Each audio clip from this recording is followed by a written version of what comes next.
하나님의 말씀 히브리서 12장 1절에서 3절입니다. 우리 다 같이 1절, 2절, 3절 말씀을 같은 마음과 같은 목소리로 봉독하겠습니다.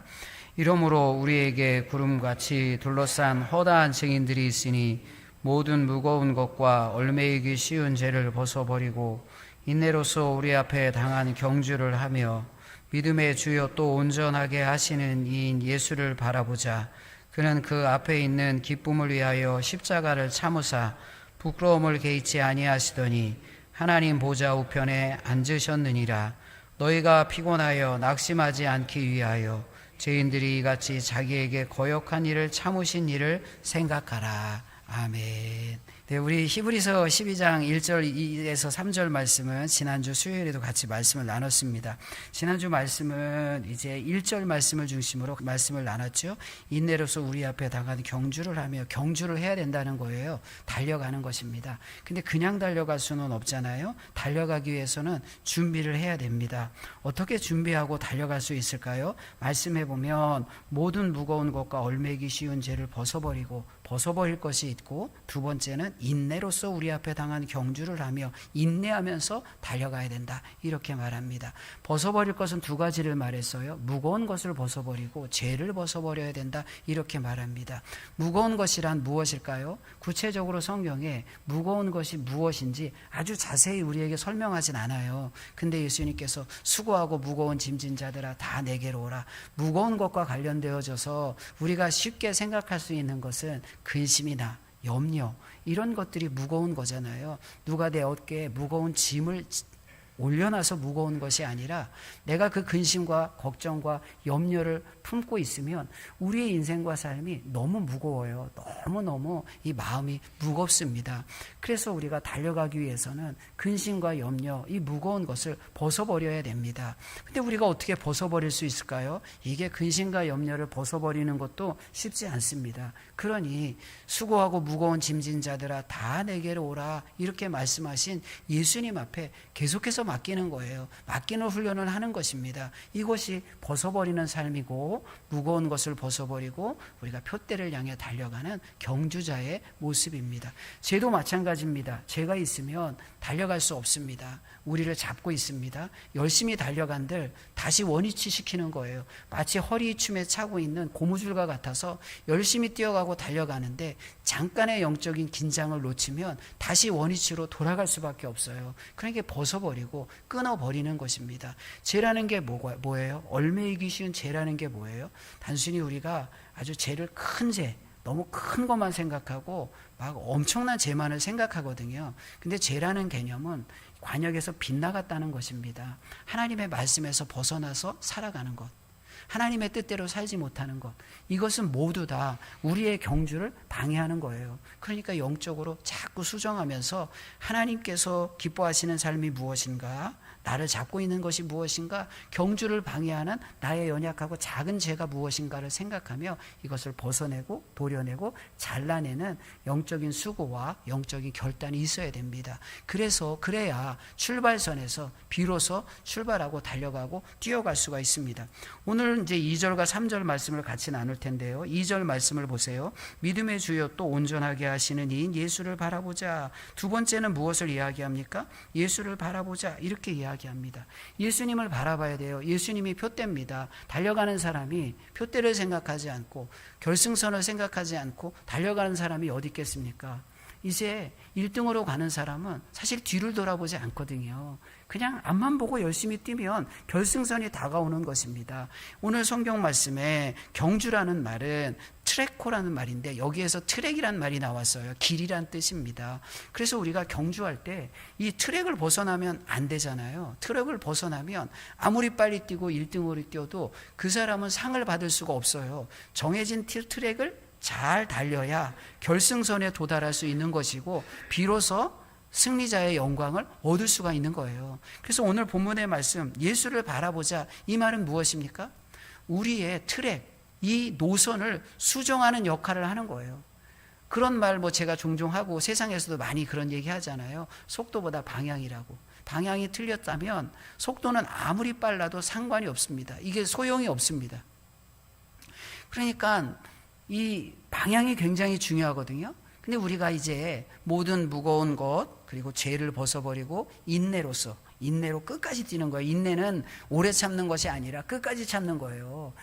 오래 뛰었다고 마라톤을 뛰는 사람이 나 40km까지 오래 뛰었어요. 그 소용이 없습니다. 끝까지 많이 참는 것이 아니라 끝까지 참는 게 인내입니다. 그러니까 많이 참는 거, 오래 참는 거 이거 자랑하지 말고 예수님이 오실 때까지 끝까지 참고 달려야 되거든요. 근데 이 노선, 우리의 길, 트랙 이것을 계속해서 수정할 수 있는 영적 장치가 무엇일까요? 그것은 오늘 2절 말씀에서 이야기하는 것처럼 예수를 바라보는 거예요. 예수를 바라보지 않으면 우리의 방향이 잘못될 수 있어요. 트랙을 벗어날 수 있어요.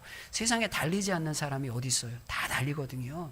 교회 다니는 사람만, 예수 믿는 사람만 달리지 않습니다. 어찌 보면 세상 사람들은 우리보다 더 열심히 달립니다. 그런데 그 경주에는 영광이 없습니다. 상이 없습니다. 이유가 무엇일까요? 표대가 예수님이 아니라고요. 예수님을 바라보지 않고 세상을 바라보며 달려가는 거예요. 그러니까 정해진 코스에서, 정해진 트랙에서 벗어난 것입니다. 그러니까 영광이 없습니다. 중요한 것이 무엇입니까? 우리가 열심히 달려가는데 예수님을 바라봐야 돼요. 교회에서도 우리가 주의 일을 감당하잖아요. 근데 주의 일을 감당할 때 어떻게 달려갈 수 있을까요? 사람 보이면 안 됩니다. 세상이 보이고 환경이 보이면 우리가 열심히 잘 달려가다가 트랙에서 벗어나는 거예요. 코스에서 이탈하는 것입니다. 그래서 열심히 교회 일하는데 코스에서 이탈해서 엉뚱한 하나님이 기뻐하지 않고 하나님과 상관없는 일을 할 수도 있는 거예요. 일은 표면적인 일은 그런데 겉으로 드러나는 일은 그런데 내면과 영적으로 살펴보면 이미 코스에서 벗어난 일이 되어질 수도 있는 거예요. 그러니까 주의 일을 감당할 때 오늘 성경에서 이야기하는 것처럼 예수님만을 바라봐야 돼요. 성경에서는 거듭 이제 예수님만 바라볼 것을 이야기하죠. 빌립보서 3장 14절 말씀 우리가 잘 아는 말씀이죠. 표대를 향하여 그리스도 예수 안에서 하나님이 위에서 부르신 부름의 상을 위하여 달려가노라. 부름의 상을 위해서 달려가는데 그게 표대를 향하여 그리스도 예수 안에서 표대를 바라보고 달려가야 부름의 상을 얻을 수가 있어요. 코스에서 이탈하지 않고 트랙에서 벗어나지 않고 달려갈 수 있어요. 이 트랙에서 벗어나지 않고 표대를 향해 달려가는 게 무엇이죠? 예수님을 바라보는 것입니다. 교회 안에서도 우리 다 예수님 보고 일하고 예수님 바라보고 사역하는데 영적인 긴장감을 늦추면 한눈 팔면 예수 안 바라보고 예수님 안 바라보고 다른 사람 바라보고 환경 바라보고 그럴 수가 있다는 거예요. 그럼 마음이 상하고 심령이 어려워서 코스에서 이탈할 수도 있는 것입니다. 그러니 늘 점검해야 돼요. 내가 지금 무엇을 바라보는가? 예수님 바라보는가?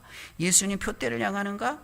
고린도전서 9장 24절 말씀입니다. 운동장에서 다름질하는 자들이 다 달릴지라도 오직 상을 받는 사람은 한 사람인 줄을 너희가 알지 못하느냐? 너희도 상을 받도록 이와 같이 다름질하라. 표대를 향해 예수님만 바라보고 트랙에서 벗어나지 않고 열심히 뛰어갈 것을 말하죠. 고린도전서 9장 26절 말씀. 그러므로 나는 다름질하기를 향방 없는 것 같이 아니하고 이렇게 말하죠. 방향이 중요한 것을 계속해서 이야기합니다. 우리가 주님을 바라보고 예수님을 바라보며 달려가야 돼. 2절 말씀을 한번 다시 볼게요. 믿음의 주여 또 온전케 하시는 예수를 바라보자. 그는 그 앞에 있는 기쁨을 위하여 십자가를 참으사 부끄러움을 개의치 아니하시더니 하나님 보좌 우편에 앉으셨느니라. 우리가 바라봐야 할 예수님이 어떤 분인지를 말합니다. 믿음의 주여 온전케 하시는 이인 예수를 바라보자 이렇게 말합니다. 믿음의 대상이 예수님이에요. 우리가 믿음으로 산다고 하면서 제가 늘 믿음에 대해서 이야기할 때마다 말씀드리는 게 있어요. 우리의 가능성을 믿음으로 착각한다고요. 우리 안에 가능성이 있으면 그 가능성을 믿으면서 그것을 마치 예수님을 믿는 것처럼 착각해요. 근데 믿음이란 우리가 가지고 있는 가능성을 믿는 것이 아니라 믿음의 유일한 대상이신 예수님을 믿는 거예요. 그래서 예수님을 믿는다면 내 안에 가능성이 제로일 때도 있잖아요. 아무것도 없을 때가 있단 말이에요. 진짜 할 수 없을 때가 있단 말이에요. 근데 믿음의 대상이 내가 가지고 있는 가능성이 아니라 살아계신 예수 그리스도이기 때문에 하나님이 원하시면 가능성은 제로일지라도 예수님을 바라보며 뛰어가는 거예요. 달려가는 거예요. 이게 예수님 바라보는 거죠. 그럴 때 우리는 기적을 체험할 수 있는 것이고 우리의 한계를 넘어서 하나님의 능력을 경험할 수가 있는 거예요. 이렇게 기적과 하나님의 능력을 체험하는 공동체가 살아있는 공동체고 하늘의 능력을 이 땅에 실현하는 주님의 나라를 이루어가는 공동체가 되어지는 거죠. 온전케 하시는 이인 예수를 바라보자. 예수님을 바라봐야 온전한 레이스를 할 수가 있어요. 그러니까 우리가 예수님만을 바라보며, 예수님은 영적인 나침반이잖아요. 그러니까 예수님만이 나의 길을 온전하게 하신다. 내가 가는 길을 아신다. 예수님 바라보고 예수님만 따라가자. 그런 믿음의 고백으로 예수님을 바라보며 나아가는 것입니다. 그럴 때 오늘 성경에서 이제 이야기하는 것처럼 보좌 우편의 영광도 우리가 더불어 누릴 수가 있는 것이고, 십자가도 참고 나아갈 수가 있는 것입니다. 그렇지 않으면 이 십자가를 견딜 수가 없어요. 갈라디아서 6장 14절 말씀을 봅니다. 그러나 내게는 우리 주 예수 그리스도의 십자가 외에 결코 자랑할 것이 없으니 그리스도로 말미암아 세상이 나를 대하여 십자가에 못 박히고 내가 또한 또한 세상을 대하여 그러하니라. 십자가 외에 결코 자랑할 것이 없으니, 십자가를 참는다는 것은 무엇입니까? 십자가를 나의 자랑으로 여기고 예수님만 바라보는 거예요. 예수님 바라볼 때 우리 안에 십자가가 명확하고 분명하잖아요. 그러니까 그 승리의 십자가를 이기고 우편에 앉으신, 그 영광의 자리에 앉으신 예수님을 바라보며 예수님을 유일한 믿음의 대상으로 생각하고, 예수님을 바라볼 때 내가 온전해질 수 있습니다 고백하고 예수님을 바라보고 나아가는 것입니다. 사실 우리가 이 바라본다는 게 때로는 참 어려울 때도 있잖아요. 안 보일 때도 있잖아요. 성경은 무엇을 이야기합니까? 히브리서 11장 1절과 2절 말씀, 믿음은 바라는 것들의 실상이요 보이지 않는 것들의 증거니 선진들이 이로써 증거를 얻었느니라. 때로는 안 보일 수 있는 거예요. 그러나 믿음으로 바라볼 때 예수님이 비로소 보이는 것이고, 예수님의 십자가뿐만이 아니라 영광도 보이는 것입니다. 죽음뿐만이 아니라 부활도 보이는 것이고, 이제 예수님의 이 지상의 십자가뿐만이 아니라 하나님 우편의 그 보좌도 우리가 볼 수가 있는 거예요. 그러니까 믿음으로 계속해서 예수님을 바라보는 거예요. 그렇다면 어떻게 예수님을 믿음으로 바라볼 수 있을까요? 이제 3절 말씀입니다. 3절 말씀을 우리 같이 한번 읽어볼까요? 3절 말씀을 같이 읽습니다. 시작.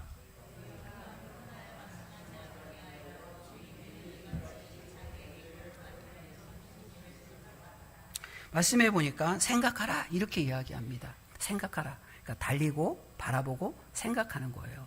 생각해야 예수님을 바라볼 수가 있습니다. 항상 우리가 신앙생활할 때 예수님이 명확하게 보이는 건 아니거든요. 안 보일 때도 많고 희미할 때도 많고 안개 속에 갇힌 것처럼 느껴질 때도 참 많습니다. 근데 그렇게 아무것도 보이지 않을 때 예수님을 우리가 어떻게 바라보며 나아갈 수 있을까요? 보이지 않을 때 예수님을 바라보는 방법은 생각하는 거예요. 예수님을 묵상하고 생각하는 거예요. 여러분, 이제 우리가 그런 이야기들을 하더라고요. 우리의 뇌는 지각, 눈으로 이렇게 지각하는 것과 머릿속으로 상상할 때 똑같은 뇌의 영역을 사용한대요. 그러니까 눈으로 보는 것과 눈으로 안 보고 내가 눈을 감고 상상해도 내 머릿속에 막 상상이 되잖아요. 근데 이 머릿속에 상상할 때 사용하는 뇌와 눈으로 시각적인 어떤 자극으로 이렇게 지각할 때 사용하는 뇌가 똑같대요.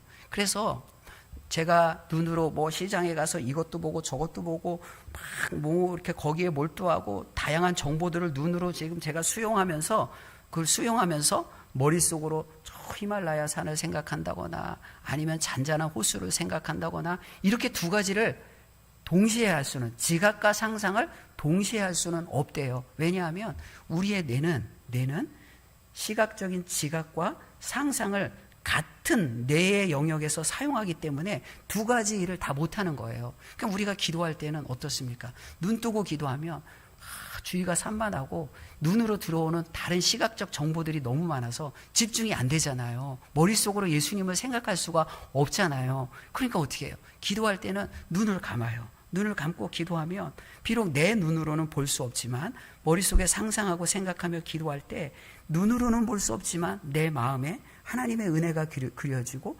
구체적인 하나님의 어떤 말씀이 생각나면서 하나님과 대화하고 하나님과 교제하면서 기도할 수가 있는 거예요. 그러니까 생각한다는 것은 무엇을 의미할까요? 우리가 때로는 말씀드린 것처럼 안개에 갇히고 벽에 부딪히고 이제 사면이 정말 탈출할 수 없는 그런 환경에 처할 때도 있습니다. 그럴 때 생각하는 거예요.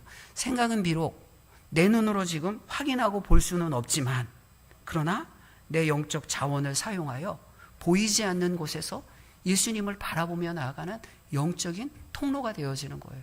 그래서 생각하는 거예요. 예수님을 생각하는 거예요. 그래서 오늘 예수님을 생각한다는 의미는, 이 단어는 이런 뜻이 있습니다.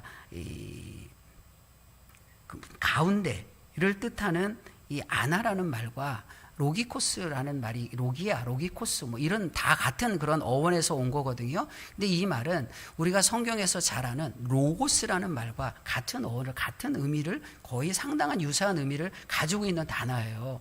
그럼 이 로고스는 성경에서 뭐예요? 말씀을 의미하거나 예수님을 의미할 때에 로고스라는 말을 쓰거든요. 요한복음에서 태초에 말씀이 계셨다, 말씀이 육신이 되어 이 땅에 오셨다라고 했을 때 그 말씀, 이 땅에 오신, 육신으로 오신 예수님을 의미하는 단어가 말씀, 로고스입니다. 그러니까 아나에서 뭐뭐 가운데, 그리고 로고스와 같은 어원이 있는, 같은 어군에 있는 그 단어를 쓰는 이유가 뭐예요? 생각한다는 것은 무엇인지를 우리에게 알려주는 거예요. 말씀 안에 들어가는 거예요. 우리가 보이지 않는 곳에서 예수님을 마음속에 그리고 생각하며 예수님 앞에 믿음으로 나아가는 것은 로고스, 말씀 가운데로 들어가는 거예요. 예수님 가운데로 들어가는 거예요. 예수님 가운데로 들어가는 방법이 뭐예요? 말씀 가운데 들어갈 때 우리는 예수님 가운데 들어갈 수가 있어요. 그래서 예수님 가운데 들어가서 예수님과 연합하고 예수님과 하나 되어지는 시간을 갖는 거지요. 그럴 때 우리는 예수님을 생각할 수가 있어요. 생각하는 것은 곧 예수님을 보는 거예요. 그렇게 예수님을 바라보며 예수님과 동행하는 삶을 살 수가 있습니다. 그러니 이렇게 예수님을 생각하기 위해서는 제가 말씀드렸잖아요. 시각적 자극과 머릿속에 생각하는 이 두 가지 일은 동시에 할 수 없다고. 그러니까 예수님을 생각할 때는 어떻게 해요? 외부의 환경의 자극과 외부의 환경의 방해를 좀 차단해야죠. 내려놔야죠. 끊임없이 세상은 이 잘못된 정보, 영적인 정보, 그러니까 우리가 뭐 그냥 이런 인터넷이나 책을 통해서 정보를 얻는 것은 그 나쁜 것이 아니잖아요. 근데 영적으로 세상을 우리가 차단하고 하나님 앞에, 예수님 앞에 집중하지 않으면 세상은 우리에게 영적인 잘못된 정보를 전달하거든요. 이게 진짜 행복이야. 그렇게 살아가면 그거 실패하는 거야. 이렇게 살아가는 게 진짜 행복하고 이게 성공하는 거야. 이런 정보들을 끊임없이 우리에게 전달합니다. 그럴 때 어떻게 해야 돼요? 우리는 그런 세상으로부터 오는 잘못된 영적 정보로부터 나를 지키기 위해서 적극적으로 차단해야 돼요. 그런 환경을 차단해야 돼요. 우리 오늘 권사님도 예전에 제가 설교했던 거, 마음을 바꿔야 됩니다. 환경을 바꿔야 됩니다. 그 말씀을 기억하시고 또 기도도 했잖아요. 그렇게 환경을 바꿔 나가는 거예요. 그러니까 그런 말은 우리가 교회에서 늘 하는 말로, 늘 쉽게 하는 말로 뭐예요? 기도의 자리에 있어야 됩니다. 말씀을 묵상해야 됩니다. 얼마나 많은 정보들이 우리의 삶에 들어와요. 텔레비전, 유튜브, 뭐 너무나 많은 정보들이 이제 손쉽게 내 마음에 들어와 나를 지배하고 나를 다스리려고 한다고요. 그런 세상 가운데 우리가 어떻게 살아가야 돼요? 그것을 좀 차단해야 돼요. 차단할 필요가 있어요. 너무 요즘은 우리가 너무 많은 정보들에 둘러싸여 있거든요. 아주 이 구별해내기가, 분별하기가, 이런 수많은 정보 가운데 영적으로 이게 쓰레기와 같은 정보인지 정말 내 영을 위해서, 내 삶을 위해서, 내 정신과 내 마음을 위해서 좋은 것인지 분별하고 구별하기가 너무너무 어려울 때가 참 많단 말이에요. 말 잘하는 사람은 얼마나 많으며 그럴듯한 것은 또 얼마나 세상에 가득 차 있습니까? 그런 세상에 살아가면서 내 마음을 정결하고 순결하게 지키는 것이 참 어려울 때도 많습니다. 그럴 때 어떻게 해요? 오늘 생각하라. 들어가라. 가운데 들어가라. 말씀 가운데 들어가라. 예수 그리스도의 그 안에 들어가라. 이렇게 말하는 거예요. 예수 안에 들어가고 말씀 가운데 들어가는 것은 무엇입니까? 성경은 다른 것을 이야기하지 않습니다. 기도하고 말씀 묵상하는 거예요. 차단하고 스스로 말씀과 예수 그리스도의 보혈 안에 들어가 나를 지키고 나를 보호하는 거예요.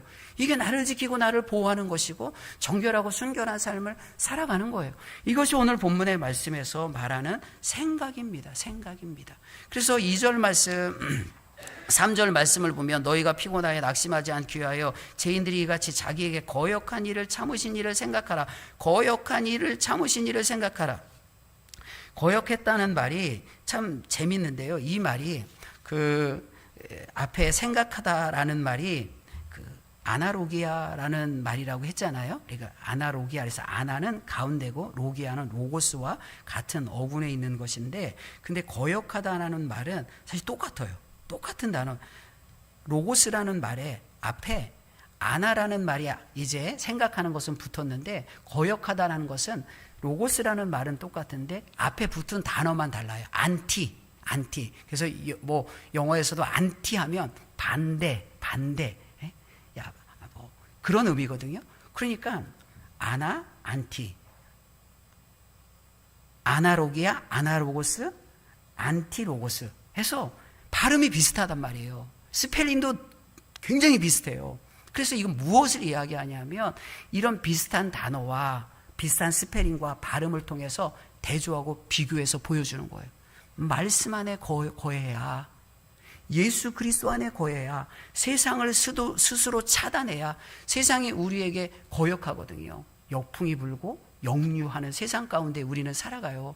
그러니까 지치고 힘들어요. 그래서 말씀에 3절 말씀에 보면 너희를 피곤하게 하여 낙심하지 않기 위하여, 우리가 그냥 순풍에 살아가지 않습니다. 흘러가는 물에 우리의 몸을 맡기고 살아가는 것이 아니라 마치 연어가 생명의 근원, 태어난 그곳을 향해서 자기의 본향을 향해서 올라가는 것처럼 우린 역류에서 살아가야 되고요. 역풍 앞에서 견디며 살아가야 돼요. 왜냐하면 세상이 그렇거든요. 그래서 피곤한 것이고 그래서 힘든 거예요. 그런데 이렇게 거역하는 것, 이런 역풍과 역류를 이기는 것은 무엇일까요? 말씀 안에 들어가는 거예요. 예수 그리스도 안에 들어가는 거예요. 예수 안에 들어가고 예수 그리스도의 그 말씀 안에 우리가 들어갈 때 역풍과 역류를 이기고 그리스도 안에서 강해, 그 레이스, 이 경주를 끝까지 마치는 거예요. 쉬운 경기는 없습니다. 마라톤을 뛰는 선수가 자신의 경주를 돌아보며 쉬웠다라고 말하는 사람이 있을까요? 한 사람도 없어요. 꼴등하는 사람도 어려웠다고 하고요, 1등하는 사람도 다 어려웠다고 합니다. 다 어렵습니다. 우리의 신앙생활은 쉬운 게 없어요. 진짜 어렵습니다. 그래도 달려가야 되고요, 예수님 바라봐야 되고요, 이 바라볼 때 생각하면서, 예수님 상상하면서, 보이지 않을 때, 막힐 때, 갇힌 것 같을 때 그 예수님 상상하면서, 마라톤을 달리는 선수를 생각해 보세요. 100m야 그 의미가 좀 다르겠죠. 결승 라인이 분명히 보여요. 그래서 그것만 보고 뛰는 거예요. 근데 마라톤 선수가 그럴까요? 안 그렇잖아요. 머릿속에는 코스가 다 그려져 있어서 결승선 몇 킬로 뛰면 언덕이 있고 또 내리막길이 있고 고비가 올 것이고 여기는 이렇게 돌아가고 저기는 저렇게 돌아가고 코스가 머릿속에 있습니다. 그러나 결승선은 안 보여요. 안 보인다고요. 근데 그 뛰는 마라톤 선수가 결승선을 잊고 뛰는 경우가 있을까요? 아니에요. 결승선은 비록 보이지 않을지라도 머릿속에는 항상 결승선을 바라보며, 야, 내가 몇 킬로 왔구나, 페이스를 조절하면서 이렇게 뛰어야 되겠다, 저렇게 뛰어야 되겠다, 늘 결승선을 생각하면서 뛰어간다고요. 예수님을 생각하는 것도 그런 거예요. 우리가 뛰어가죠. 바라봐야 되죠. 안 보일 때가 더 많아요. 안 보인다고 포기하는 것이 아니라 생각하는 것입니다. 안 보일지라도 믿음으로 역풍과 역류를 거슬러서, 때로는 언덕을 올라서, 때로는 돌아서 열심히 뛰어가며 또 뛰어가는 것입니다.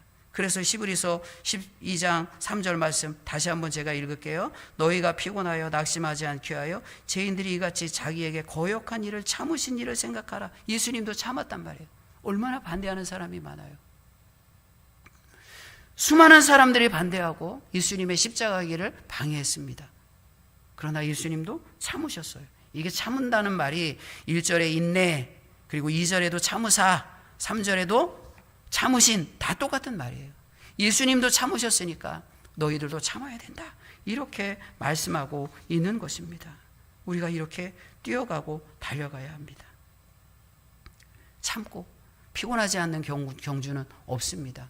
그럼에도 불구하고 인내해야 되죠. 참으사. 그리고 우리에게도 인내를 요구합니다. 인내는 뭐라고 말씀드렸어요? 오래 참는 것이 아니라 끝까지 참는 거예요. 중간에 포기한 선수도 오래 참습니다. 중간에 포기한 선수가 오래 참지 못해서 포기한 게 아니라 끝까지 못 참아서 포기하는 거예요. 40km, 30km 오래 참았잖아요. 그럼에도 불구하고 그들의 시간 오렘은 결코 영광으로 이끌어가지 않거든요. 인내한다는 것은 끝까지 참는 거예요. 신앙은 끝까지 참는 것입니다. 예수님이 인정하실 때까지 낙심하지 말고 힘들지라도 끝까지, 피곤할지라도 끝까지 참는 거예요. 오늘 3절 말씀에 너희가 피곤하여 낙심하지 않기 위하여, 피곤하다는 말의 의미가 뭘까요? 병들었다는 거예요. 우리가 영적으로 병들면 인내할 수가 없지요. 체력이 고갈되는 거예요. 영적인 체력이 고갈되는데 예수님을 생각하면서 이런 영적인 체력이 고갈되어질 때 다시 참고 다시 일어나서 다시 달려가라는 거예요. 예수님이 참으셨으니까, 십자가도 참으시고 채찍도 참으시고 고난도 참으셨으니까 우리도 예수님을 본받는 사람으로 영적인 체력이 고갈되어질 때 예수님 생각하면서 참으라 이렇게 말합니다. 낙심하지 않는다는 말의 의미가 뭘까요? 낙심하지 않는다는 것은 마음이 녹아내려지는 거예요. 마음이 우리가 녹아져 내려질 때가 많지요. 의지가 꺾일 때가 있단 말이에요. 우리가 의지가 꺾일 때가, 신앙의 의지가 막 신앙생활 하다 보면 의지가 꺾일 때가 있어요. 다 그래요. 사람은 다 마찬가지예요. 뭐 예외가 없습니다. 마라톤을 뛰는 선수가 안 힘들게 뛰는 선수가 없어요. 이 땅에 신앙생활하는 사람은 다 때로는 영적 체력이 고갈될 때도 있고 의지가 꺾일 때도 있단 말이에요. 근데 이 말씀을 주시는 이유가 뭐예요? 초대교회 성도들에게 하나님께서 이 말씀을 주시는 이유가 뭐예요? 내가 다 알아. 너희들이 영적 체력이 고갈되지, 때로는 의지가 꺾일 때 있지. 근데 예수님 있잖아. 세상 바라보면 안 돼. 이 경기, 이 믿음의 경주는 예수님만 바라봐야 되고 예수님만 생각해야 너희들이 오래 견디는 것이 아니라 인내하며 끝까지 견딜 수 있어. 이렇게 권면의 말씀을 주시는 거예요. 우리에게도 마찬가지입니다. 우리도 마찬가지입니다. 신앙생활할 때 우리가 꺾일 때도 있고 고갈될 때도 있습니다. 그러나 예수님을 바라봐야 합니다.